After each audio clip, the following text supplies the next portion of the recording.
welcome to our channel PharmaTube, and our topic is solubility of drugs. This topic is present in physical pharmaceutics and it is there in the syllabus of the students who are currently studying in 3rd semester B.Pharm. So kindly go through this topic, as this topic is very important in case of understanding the basic principles of solubility of drugs. And in this video we will discuss some of the basic concepts regarding the solubility. What is the significance of solubility? See, basically this solubility is nowadays causing a major problem in case of various types of drugs, and as a result of this, large amount of research has been done regarding this solubility, and there are almost 15 to 20 solubility enhancement techniques. So based on that, we have highlighted some of the important points regarding why solubility play a major role in each and every dosage form and what is its significance. So let's go through it. So first is, select the best solvent for a drug or a mixture of drugs. See, this point is very important, and here the main problem of solubility is that only 34% of the drugs are water soluble, while rest of the 66% of the drugs are water insoluble, that is, they are soluble in the organic solvent. So when the formulation is prepared with organic solvents, then its cost can increase. So it is the priority, or it depends on the knowledge of pharmacist, that which solvent he has to select in order to obtain the formulation at a particular cheap price and also have a high range of therapeutic action. Then second, overcome problems arising during the preparation of pharmaceutical solutions. When we are using one or more solutes, then this problem can occur, and so by choosing a proper solvent we can even overcome this problem, as if we have added two solutes, then if they are soluble in the solvent, then there is no problem in that. Then third, have information about structure and intermolecular forces of the drug. Whenever the solute is dissolved in a particular solvent, then it forms the bond with that solvent molecule, and by this we can even know the structure of drug based on the type of bond formed between them. For example, if we dissolve polar solute like sodium chloride, then it is soluble in the solvent like water, and at the same time we can know that sodium chloride is polar in nature and it forms ionic bond, and some of the organic compounds also form the hydrogen bond with that of the drugs or with that of the solvent. So by this we can know that they have a hydrogen bond and they have an intermolecular hydrogen bonding between them. Then fourth, many drugs are formulated as solutions or added as a powder or solution and forms a liquid. So many drugs are sometimes dissolved in a particular solvent to prepare a solution, and from that solution they can be even extracted in the form of powder, or they can be even stored, or they can even manufactured in a particular dosage form which is already a liquid. Then fifth, this is the last and one of the most important point, drugs with low aqueous solubility have problems related to formulation and bioavailability. So in the 6th semester of B.Pharm, you will be studying a subject called biopharmaceutics, and in that they have discussed that our lipid membrane, that is our cell membrane, is made up of lipid bilayer. So the drugs which are water insoluble, they can easily cross this membrane, but it causes a problem to the drugs which are water soluble, and as the drugs passes through this lipid bilayer, then they enter the GIT, where there is a aqueous media and it is a favorable condition for water soluble drugs. So here the problems are faced by the water insoluble drugs. So it is the prior requirement to select a proper solvent so that its formulation can have no such solubility problem and its bioavailability can also be increased. Then there are some of the basic definitions which you should know before studying the solubility.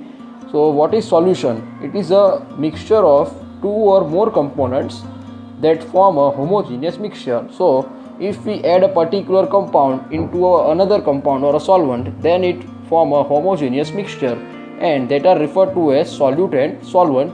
So what is solute? It is the dissolved agent which is less abundant part of the solution. So a less quantity or the substance which is present in the less amount is called solute, and the component in which solute is dissolved, that is the more abundant part of the solution, it's called solvent. So a more amount of solvent or a more amount of substance present in the solution is called solvent. And we can also define a solution in a quantitative way, in a qualitative way. It is the spontaneous interaction of two or more substances to form a homogeneous solution. So a single or a uniform phase solution can be observed in case of homogeneous solution where solute and solvent both are mixed. Then these are also some of the basic terms. First is the saturated solution. It is one in which the equilibrium is established between the dissolved and undissolved solute at a definite temperature. So whenever we are preparing a solution, there are chances that sometimes for one particular solvent we are adding one or more solute. So in that case it depends that one solute is easily dissolved in a particular solvent while another solute is not able to dissolve in that solvent. So in order to obtain a saturated solution, it becomes a mandatory condition that the equilibrium should be established between the dissolved solute as well as the undissolved solute, and it can be also defined as it is the maximum amount of solute at a definite temperature. That is the maximum amount of solute which can be dissolved in a solvent at a fixed temperature. Then unsaturated solution, it is totally different that of the saturated solution. It is the solution containing the dissolved solutes in a concentration below which is necessary for complete saturation at a definite temperature. So what it says that here the solution prepared containing the dissolved solute is having a so low concentration that it can't achieve a complete saturation. So unsaturated solution can be converted to saturated solution by adding a proper amount of solute. Then supersaturated solution, it is the solution containing the excess amount of solute than required, hence making it oversaturated or simply the supersaturated solution. So before preparing the supersaturated solution, first of all the saturated solution is formed, and upon even adding the solute after the preparation of saturated solution, it can be termed as a supersaturated solution. So if the solute is present in an excess amount than the required amount of solute, then it is said to be a supersaturated solution. Now here you will be observe first of all two beakers. In first beaker it is an unsaturated solution where the solute molecules are less, and so by adding a more solute we can achieve a saturated solution which is shown in the second beaker. Okay, so first beaker is unsaturated solution and second beaker is saturated solution. Now how much solute can be dissolved in a solution? Okay, so here you have been shown three different figures or three different flasks containing a water. Say for example it is a water. Okay, now the first beaker is having only the solvent, then second beaker is having a solute as well as solvent, and third beaker is having an excess amount of solvent, or it is having an excess amount of solute. Okay, so now how can you dissolve a solvent? So in first beaker we can dissolve a solute in such a amount that it can form a saturated amount of solution. Then in second beaker it can be shown that the solute which is dissolved is less and it is a less denser, so it has settled down, so it can be termed as an unsaturated solution. And in the third beaker we can see that the excess amount of solution or the solute is dissolved, so it can be termed as a supersaturated solution. Now with the help of this graph we can further understand the saturated, unsaturated, or the supersaturated solution. So first, supersaturated solution is prepared, and here the solution prepared is 1 gram of solute in 100 gram of water. Okay, so here the graph is plotted between the temperature and the amount of solute dissolved. So as we can see, as the temperature increases, it leads towards more unsaturation. So at the beginning or at a particular temperature, we can see that that the solution is a supersaturated solution. Then upon increasing the temperature or at maintaining a constant temperature for some times, then we can observe that it gets converted to saturated solution.